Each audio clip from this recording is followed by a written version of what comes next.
Un... Hola chicos, ¿hartos de limpiar la tienda? ¿Está mojada y no quiere limpiarla? Muy fácil, coge una toalla, rodéate con ella y empieza la diversión. Solo te tienes que tirar al suelo ¡hop! Y rodar. Uy, se ha ido el lodo. No pasa nada. Vamos, vamos. ¡Woo! Recomendación, háganlo de bajada, es mucho más fácil. ¡Visca la terra lliure! Y paren de vez en cuando, si no se van a banear. También hay otras tácticas, como la del ángel.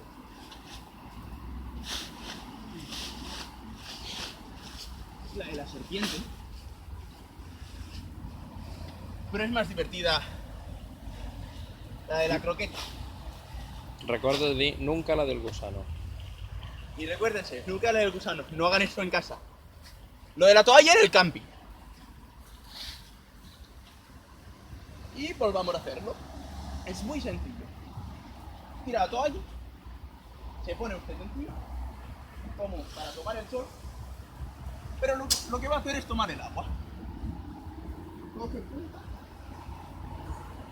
hace el nudo abajo, arriba lo va a coger con las manos porque si no es más difícil. Hace un buen nudo para evitar que se deshaga y entonces usted no haga un desnudo. Y vamos, coge, coge y usted simplemente rueda. Rueda, rueda, rueda, rueda. Estic començant a marejar.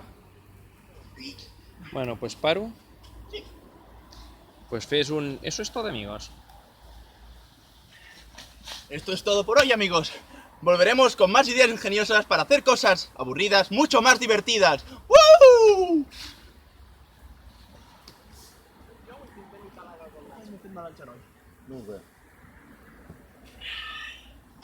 Molt bé.